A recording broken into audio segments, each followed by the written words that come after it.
fim de todas as coisas está próximo. Diga isso, o fim de todas as coisas está próximo. Portanto, sejam criteriosos e estejam alertas, dediquem-se à oração. Sobretudo, amem-se sinceramente uns aos outros, porque o amor perdoa muitíssimos pecados. Sejam mutuamente hospitaleiros, sem reclamação.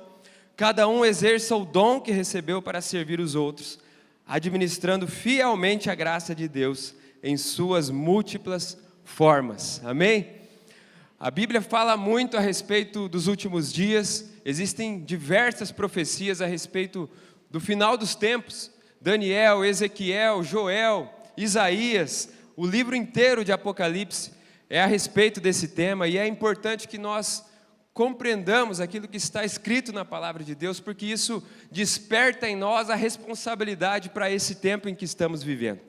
Nós fizemos uma enquete com os jovens essa semana, eu quero compartilhar com você algumas perguntas e algumas respostas dos nossos jovens ali no Instagram. Olha só, uma pergunta que a gente fez era: a volta de Jesus te causa? 7 pessoas responderam medo, 138 responderam alegria. Você acredita na volta de Jesus? 155 responderam é lógico. 0 responderam não. Que bom, né? Graças a Deus. Sinal que nossos jovens estão entendendo a mensagem. Você já passou por alguma situação e achou que Jesus tinha voltado?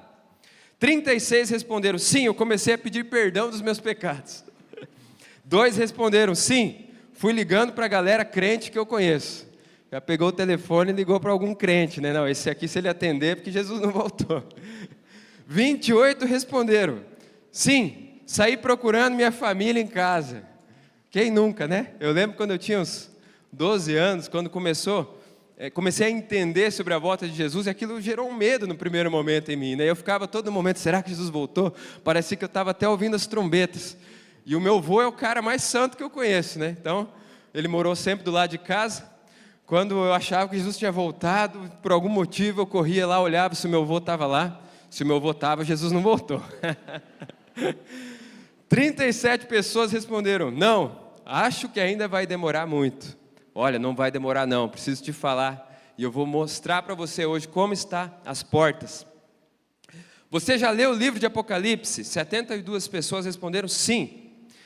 23 responderam até li, mas não entendi nada.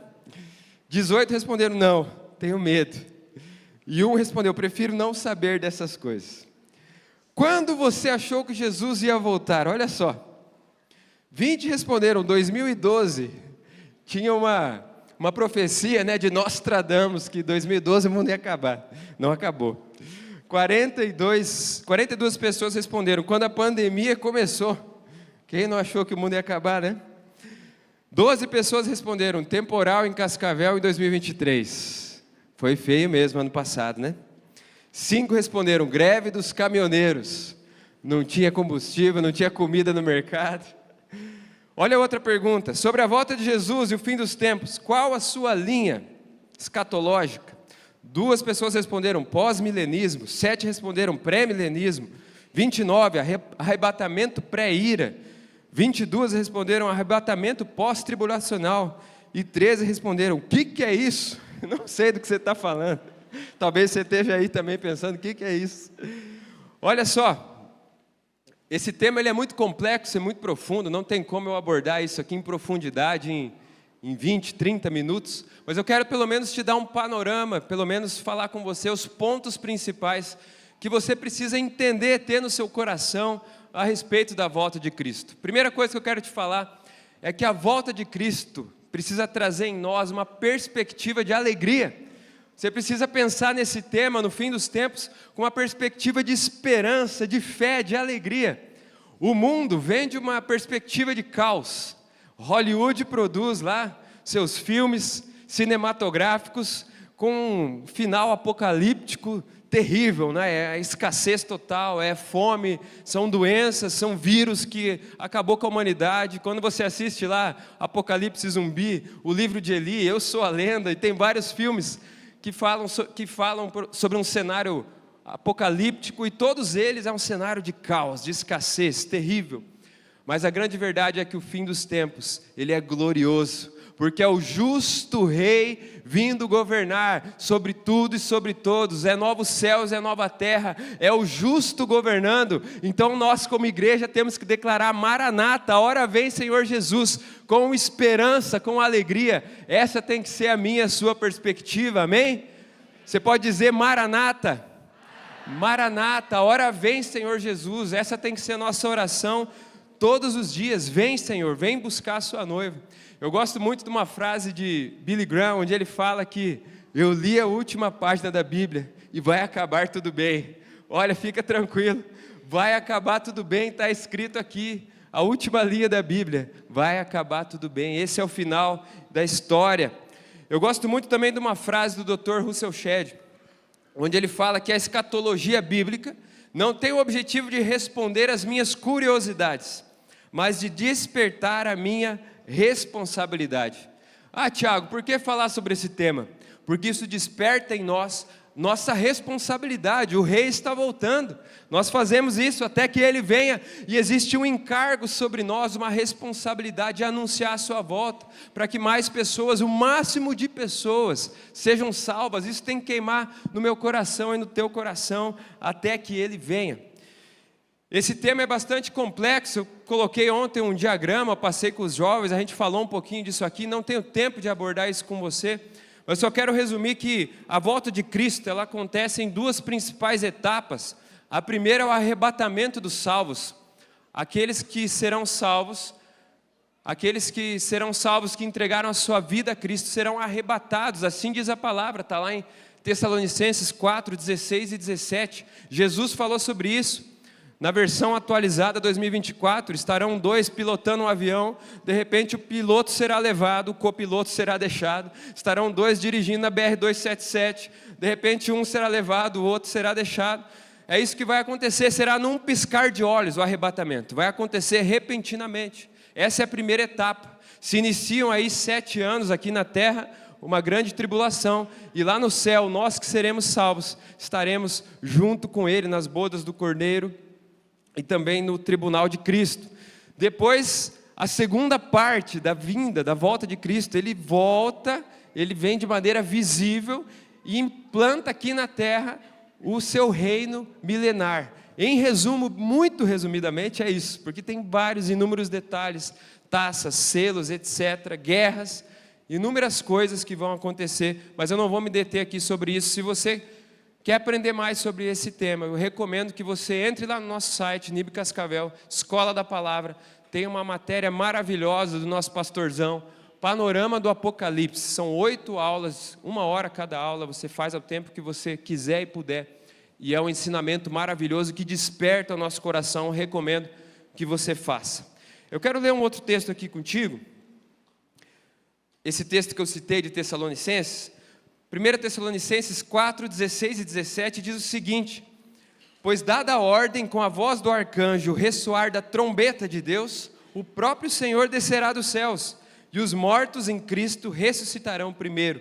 Depois nós, os que estivermos vivos, seremos arrebatados com eles nas nuvens, para o encontro com o Senhor nos ares, e assim estaremos com o Senhor para sempre. Aleluia! Nós seremos arrebatados, nos encontraremos com Ele nos ares. Amém? Olha essa outra frase aqui também do Billy Graham: a segunda vinda de Cristo será tão revolucionária que mudará todos os aspectos da vida nesse planeta. Cristo reinará em justiça, a doença será detida, a morte será modificada, a guerra será abolida, a natureza será mudada e o homem viverá como foi originalmente planejado que ele vivesse. Ele vai voltar, ele vai implementar aqui o seu reino milenar, vai ser detida toda a doença, a morte será modificada, ele reinará em justiça. É nisso que cremos, é isso que está na palavra de Deus, é um final glorioso, é esperança. Amém? Eu quero ler com você, eu quero que você pegue a sua Bíblia, a gente vai ler junto um texto do nosso próprio Senhor e Salvador, lá em Mateus 24, onde Jesus fala a respeito do final dos tempos. Toda interpretação bíblica, escatológica, a respeito do final dos tempos, ela sempre vai passar por esse texto de Mateus 24, porque é o próprio Jesus falando a respeito do fim. É o próprio Jesus falando a respeito desse tema. Então vamos ler juntos ali a partir do verso 3. Esse mesmo texto também está lá em Marcos 13, Lucas 21, mas nós vamos ler esse texto. É um pouquinho comprido, mas é necessário que a gente leia. Mateus 24, a partir do verso 3. Vamos ler alguns versículos aqui. Tendo Jesus se assentado no Monte das Oliveiras, os discípulos dirigiram-se a ele em particular e disseram: Dize-nos, quando acontecerão essas coisas? E qual será o sinal da tua vinda e do fim dos tempos? E Jesus respondeu: Cuidado que ninguém os engane, pois muitos virão em meu nome dizendo: Eu sou o Cristo, e enganarão a muitos. Vocês ouvirão falar de guerras e rumores de guerras, mas não tenham medo. É necessário que tais coisas aconteçam, mas ainda não é o fim. Nação se levantará contra nação, reino contra reino, haverá fomes e terremotos em vários lugares. Tudo isso será o início das dores. Então eles os entregarão para serem perseguidos e condenados à morte. Vocês serão odiados por todas as nações por minha causa. Naquele tempo, muitos ficarão escandalizados, trairão e odiarão uns aos outros. Numerosos falsos profetas surgirão e enganarão a muitos. Devido ao aumento da maldade, o amor de muitos esfriará, mas aquele que perseverar até o fim será salvo. E esse evangelho do reino será pregado em todo o mundo como testemunho a todas as nações, e então virá o fim. E agora pulando lá para o verso 30. Então aparecerá no céu o sinal do Filho do Homem, e todas as nações da terra se lamentarão, e verão o Filho do Homem vindo nas nuvens do céu com poder e grande glória. E ele enviará os seus anjos com grande som de trombeta, e esses reunirão os seus eleitos dos quatro ventos, de uma a outra extremidade dos céus. Amém? Glória a Deus por essa palavra. Te convido depois a continuar essa leitura em casa. Você pode ler o capítulo 24 e o capítulo 25 também. É uma continuação, onde Cristo, o próprio Cristo, fala a respeito do final dos tempos. Eu quero compartilhar com você rapidamente o que você precisa saber, o mínimo que você precisa saber sobre esse tema. E a primeira coisa que eu quero destacar com base nesse texto é que é importante saber o que a Bíblia fala sobre isso. Diga assim: é importante. Os discípulos, eles vão até Jesus, foi isso que nós lemos, eles vão até Jesus e perguntam: Mestre, nos diga, como e quando acontecerão essas coisas? E Jesus não fala: olha, isso não é importante vocês saberem, né? Não fiquem pensando nisso. Não, Jesus não fala isso. Jesus se alegra que eles perguntam e começa a explicar detidamente, detalhadamente para eles, porque é importante. O próprio Deus quer que você saiba a respeito do fim. Não é à toa que existem tantas profecias na Bíblia toda, desde o Antigo Testamento, a respeito desse tema. Para você ter uma ideia, no Novo Testamento, a cada 25 versículos, um versículo fala a respeito das coisas do fim. É um tema importante que a gente compreenda, porque isso nos traz um despertamento, uma urgência, uma responsabilidade. O discípulo de Cristo, nós aprendemos aqui que ele vai até Cristo e pergunta como isso vai acontecer. Ele vai até a palavra e busca entender as Escrituras. Interessante, nós não lemos aqui o verso 1 e 2, mas eles estavam saindo do templo, os discípulos estavam admirados com aquela arquitetura, começam a elogiar aquela construção, e o próprio Cristo fala ali: olha, essa construção que vocês estão admirando, ela não vai ficar de pé, não ficará pedra sobre pedra. E essa profecia que está ali nos 2 primeiros versículos, ela logo se cumpre, porque no ano 70 depois de Cristo, 40 anos depois da sua morte, aquele templo ele é totalmente destruído e não fica pedra sobre pedra. Então os 2 primeiros versos já se cumprem muito rapidamente, algumas décadas depois. Tudo aquilo que está escrito aqui se cumprirá logo mais, está às portas, como nós lemos aqui. O fim está próximo. A segunda coisa que nós precisamos entender sobre esse tema é cuidado para não ser enganado. Cuidado para não ser enganado. Jesus respondeu, Mateus 24, 4 e 5, cuidado que ninguém os engane, pois muitos virão em meu nome dizendo: eu sou o Cristo, enganarão a muitos. Mateus 24 e 24, aparecerão falsos cristos, falsos profetas, realizarão grandes sinais e maravilhas para, se possível, enganar até os eleitos. Olha, existem falsos profetas, existem pessoas pregando um evangelho que não é o evangelho da cruz, não é o evangelho da sã doutrina. Existem falsos cristos por aí. Tem um até no Brasil que se intitula o Henrique Cristo. Lá em Brasília ele tem lá seus 12 discípulos, tem até uma discípula que vive lá com ele. Existem pessoas que acreditam e seguem esse falso mestre, esse falso profeta. E existem outros não tão evidentes, existem evangelho maquiado. Por isso nós precisamos estar alerta, porque o engano é algo do fim. O engano é algo do fim dos tempos. Existem igrejas pregando o evangelho que você pode fazer o que você quiser, que não tem problema, que você pode viver de maneira contrária à palavra, que não tem problema. Existem igrejas pregando sobre hipergraça, você faz o que você quiser, você já está salvo. E não é isso que aprendemos na palavra de Deus. A Bíblia nos diz: a fé sem obras é morta. Jesus nos disse: pelos frutos os conhecereis. O crente, ele vive firmado na palavra, ele vive uma vida santa, uma vida que frutifica, uma vida pautada na sã doutrina. Então não seja enganado. Esses falsos mestres também têm o poder de operar sinais e maravilhas. Você sabia disso? Sabia que Satanás tem o poder também de colocar a enfermidade, tirar a enfermidade? Quando nós voltamos lá ao livro de Jó, o próprio Deus permite, Satanás pode tocar na vida dele. E Satanás vai lá e coloca uma enfermidade na vida de Jó. Se ele tem poder para colocar, ele também tem poder para tirar. Existem pessoas operando em nome de Deus, mas na verdade o poder que está ali por trás é o poder de Satanás. Então esteja atento, porque apenas sinais e maravilhas não comprovam que essa pessoa é de Deus, que esse mestre é de Deus. Nós precisamos da Bíblia. Olhe para a vida dessa pessoa, olhe se essa pessoa está pautada na Bíblia, na palavra. O que nós precisamos é da sã doutrina. Não seja um crente de YouTube, o crente que está ouvindo qualquer coisa aí. Cuidado com quem você está ouvindo lá no YouTube, com quem você está assistindo no Instagram. Existem muitas heresias, falsos mestres, pregando um evangelho que não é o evangelho da cruz. Nós precisamos disso aqui, ó, de comunidade, de igreja, de pastoreio, de estar juntos, escola da palavra, GA, 30 semanas, nós precisamos disso, ministérios, você precisa estar junto aqui, firmado na palavra. Glória a Deus porque você está aqui, glória a Deus porque você tem buscado a sã doutrina.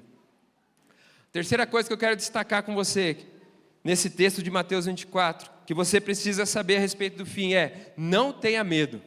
Jesus disse isso: vocês ouvirão falar de guerras, rumores de guerras, mas não tenham medo. É necessário que tais coisas aconteçam, mas ainda não é o fim. Fique tranquilo, você vê tanta coisa acontecendo no mundo, mas tudo isso está na palavra. Isso aconteceria e vai acontecer em maior intensidade, mas o fim não é de caos.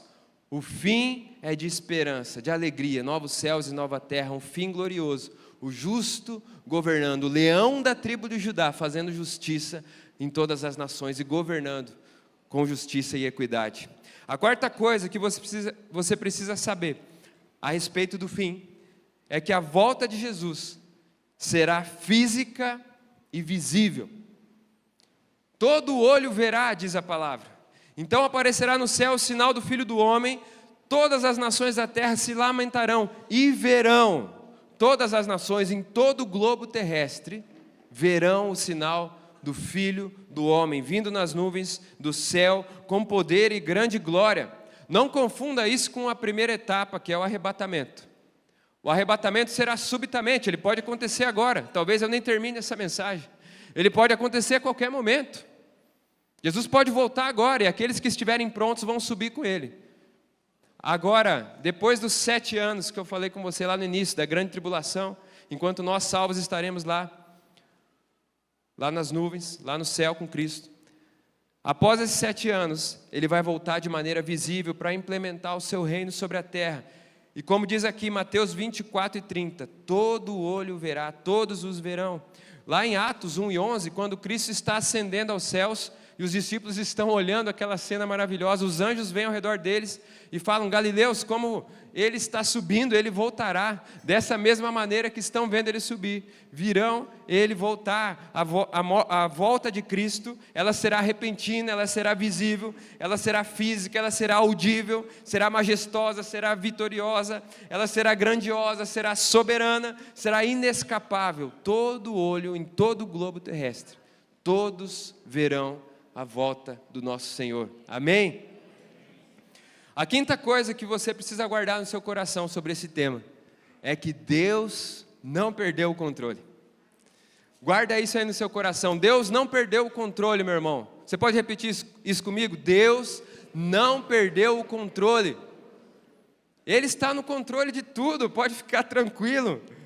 Naquele tempo ficarão muitos assustados, escandalizados, trairão e odiarão uns aos outros. Mateus 24:10.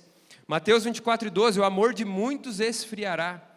A grande tentação dos nossos dias é pensar que Deus perdeu o controle, mediante tudo que a gente tem visto acontecer, mediante tantas guerras, mediante tantas calamidades, como está acontecendo lá no Rio Grande do Sul, por exemplo, mediante tanta injustiça que a gente vê, por exemplo, em nosso país. Parece que Deus não está vendo, parece que Deus perdeu o controle. Ei, Ele não perdeu o controle.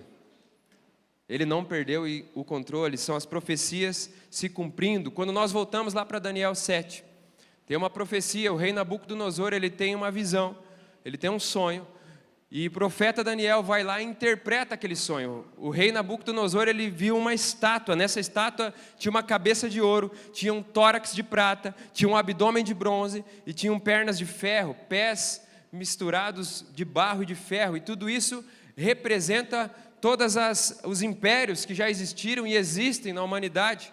A cabeça de ouro representa o Império Babilônico, o tórax de prata representa o Império Medo-Persa, que já existiu, o abdômen de bronze representa o Império Macedônico Grego, ou helenístico grego, da época lá de Alexandre o Grande, e as pernas de ferro e os pés de ferro misturado com barro representam o Império Romano, e essa cultura greco-romana que permeia até o nosso tempo. Nós vivemos num tempo ainda de forte influência da cultura greco-romana, do Império Greco-Romano.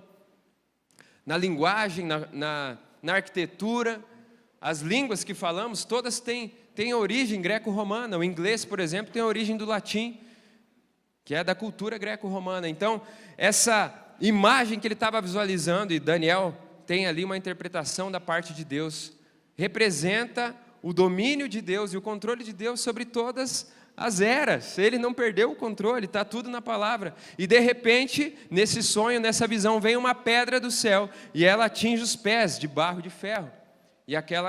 E tudo aquilo é destruído, todos aqueles impérios são destruídos. A pedra, a rocha representa quem? É Jesus. É aquele que vem do céu e vai trazer libertação, vai implementar o seu reino, destruindo todos os impérios, tudo aquilo que já existiu, vai se dobrar diante dele, ele derrubará, sem auxílio humano, sem a força humana. Então não se esqueça, Deus não perdeu o controle, meu irmão, pode ficar tranquilo, Ele está no controle de tudo. Em sexto lugar, entenda os sinais que apontam para o fim. Entenda os sinais, existem muitos sinais, eu quero passar um pouquinho com você rapidamente sobre isso. Lá em Mateus, ainda nesse capítulo, lá no verso do 6 a 9, Jesus fala que tudo isso será o início das dores. Ouvirão falar de guerras, rumores de guerras, mas não tenham medo, é necessário que tais coisas aconteçam, mas ainda não é o fim. Nação se levantará contra nação, reino contra reino, haverá fomes e terremotos em vários lugares. Tudo isso será o início das dores. São como dores de parto. O final dos tempos e tudo que vem acontecendo, os sinais, são como dores de parto. Quanto mais próximo o parto, maior a intensidade das dores e menor é o espaçamento entre elas, é maior a frequência, é mais intensidade e mais frequência. É isso que nós estamos vendo nesses dias.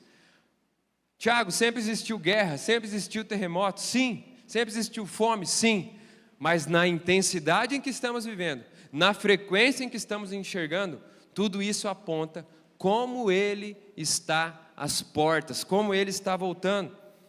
Olha só alguns dados que eu quero compartilhar com você.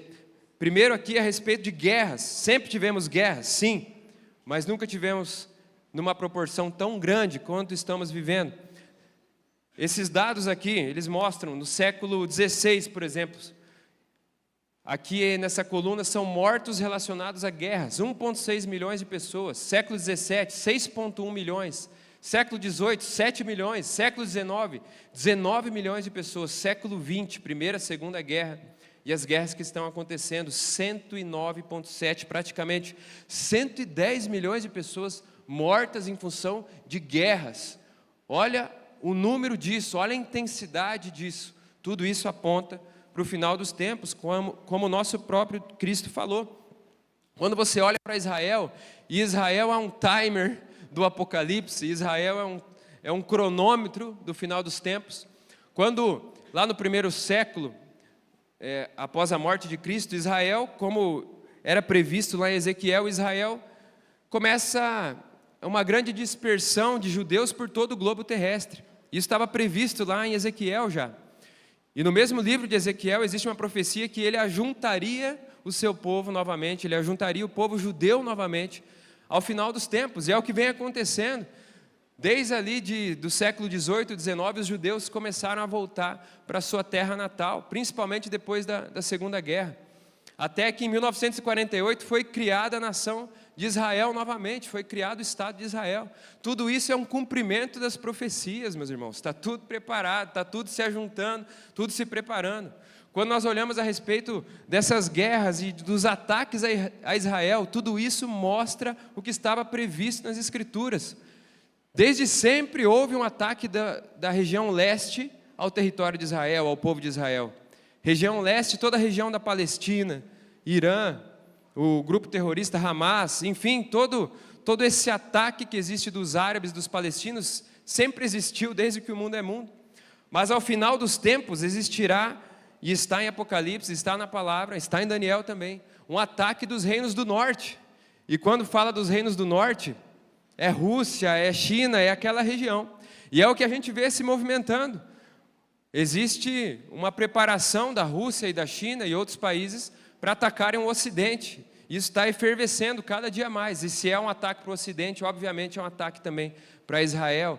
Então veja, está tudo se preparando para o final dos tempos, as profecias estão se cumprindo. Quando a gente olha a respeito de terremotos, Tiago, sempre teve terremotos? Sim, mas não na intensidade que está acontecendo agora. Esse gráfico aqui é desde 1900, sempre teve terremoto. E nos últimos 30 anos, olha como essa curva sobe, exponencialmente. A intensidade, a frequência que está acontecendo é exatamente aquilo que foi previsto nas Escrituras, como dores de parto. Esse gráfico aqui mostra sobre a perseguição aos cristãos. Cristo falou sobre isso. Nos últimos dias serão severamente perseguidos. Ei, nós vivemos aqui na bolha do Ocidente. Para nós não é algo tão evidente, parece que está tudo bem, os cristãos não são perseguidos. Nós somos privilegiados por viver aqui na América, porque em 60% do território mundial, os cristãos não têm sequer legalidade de serem cristãos. Esse relatório aqui da ONG Portas Abertas, e eu recomendo você entrar no site deles, pesquisar, tem um relatório muito completo. No ano passado, 365 milhões enfrentaram altos níveis de perseguição. Esse relatório é muito completo. Você vê nesse mapa, os países em vermelho é uma perseguição extrema, e os países em laranjado é uma perseguição moderada, mas existe uma perseguição aos cristãos. Quando nós olhamos esses gráficos, cristãos mortos, no ano passado, quase 5 mil cristãos foram mortos em todo o mundo por professarem a fé. Isso dá quase 14 cristãos mortos por dia. Quando você olha esse outro gráfico, ataques a igrejas, 14.766 a igrejas e instituições de propriedade cristã. Só no ano passado, isso significa quase 140 ataques por dia. É algo que para nós aqui no Ocidente, se nós não formos buscar esses dados e estudar sobre isso, parece que está tudo bem, mas não está tudo bem. Isso não sai na mídia, isso não sai aqui no Brasil, isso não é publicado. Você precisa pesquisar sobre isso, é importante, porque o fim está próximo. Os cristãos estão sofrendo severa perseguição. Por enquanto, ainda não sofremos isso aqui no nosso país. Por enquanto, oremos a Deus pelos nossos irmãos que estão sendo perseguidos. Aqui fala sobre fome, esses dados. Cristo também fala que nos últimos dias a fome aumentará. E olha só, quase 1 bilhão de pessoas no globo terrestre hoje vivem em situação de desnutrição. 878 milhões. Por dia morrem em todo o mundo em torno de 21 mil pessoas de fome. 21 mil pessoas morrem de fome, praticamente todos os dias. Esses aqui são dados sobre a importância da fé. Fizeram uma pesquisa em vários países e a pergunta era a seguinte: qual a diferença ou a importância da fé na sua vida diária? E existem muitos países que responderam aqui, quase que 85%, 80%, 75% da população declarando: olha, para mim não é importante, não faz diferença nenhuma para mim a fé, a religião, essas coisas sobre Deus. Exatamente aquilo que Cristo falou nos últimos dias: o amor de muitos esfriará. Tem crescido muito o número de ateus, o ateísmo tem crescido muito em toda a humanidade, aqueles que simplesmente viram as costas para Deus. O amor de muitos esfriará. Esse é um sinal dos últimos dias. E por fim eu quero fechar com esse último enfoque aqui dos sinais, é que o evangelho será pregado, o evangelho do reino será pregado em todo o mundo, então virá o fim. E eu preciso te dizer, está muito próximo desse evangelho ser pregado em todo o mundo. Amém? Glória a Deus, está chegando. Esse gráfico da esquerda, ele mostra, hoje a nossa população está em torno de 8 bilhões, aqui ainda estava nesse estudo, em 7,6 bilhões de pessoas no globo terrestre. Desses 7,6 bilhões, 5,4 bilhões de pessoas têm acesso à palavra, à Bíblia, na sua língua. 631 milhões de pessoas têm acesso pelo menos ao Novo Testamento. 406 milhões de pessoas têm acesso pelo menos a algumas porções da palavra, talvez um evangelho, talvez algum livro da Bíblia. E 209 milhões de pessoas ainda não receberam a palavra, ainda não tiveram acesso à Bíblia na sua própria língua. Então eu quero te dizer, faltam só 200 milhões de pessoas para nós alcançarmos. Jesus disse: o evangelho do reino será pregado em todas as nações, e então virá o fim. E é aqui a nossa responsabilidade. É aqui que essa palavra tem que despertar em nós uma urgência. Jesus disse que será como nos dias de Noé: comiam, bebiam e se davam em casamento até que veio o dilúvio. Quando que o dilúvio veio? Quando a arca ficou pronta. Noé trabalhou na arca, quando ele terminou a arca, ele entrou com a sua família lá para dentro. O próprio Deus foi lá e fechou a porta. E depois que ela estava pronta, em 7 dias, vieram as chuvas, veio o dilúvio. E ele diz aqui: será como nos dias de Noé, quando o evangelho for pregado a todas as nações, virá o fim. É a nossa responsabilidade terminar a construção da arca. Ei, é sua responsabilidade, está sobre você esse encargo, está sobre você essa missão de levar o evangelho a todas as nações, e então virá o fim. Falta muito pouco, meus irmãos, falta muito pouco, a gente está quase lá. Isso precisa queimar no meu e no seu coração. Como a gente pode alcançar? Através das nossas orações, através da nossa ajuda, através da nossa oferta ao campo missionário, através do nosso sim para o ID. De N formas nós podemos ajudar, mas você não pode sair daqui hoje sem que essa palavra desperte em você uma urgência, uma responsabilidade. E por fim, enquanto o grupo de louvor já vai subindo aqui, a última coisa que você precisa saber sobre a volta de Cristo é que todos nós prestaremos contas a Deus. Você pode dizer isso comigo? Todos nós prestaremos contas a Deus.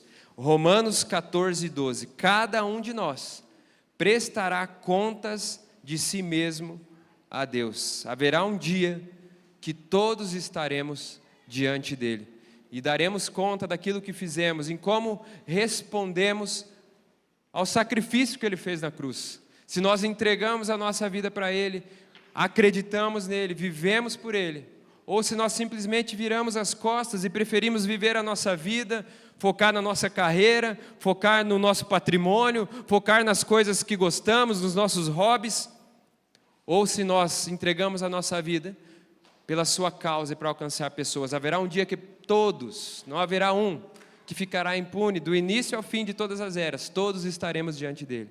Hoje ele está te convidando a tomar uma posição. Hoje ele está te dando uma chance, porque só existe a oportunidade enquanto estamos em vida. Quando não estivermos mais aqui, não haverá mais uma segunda chance. O tempo é agora. Eu te convido a ficar de pé.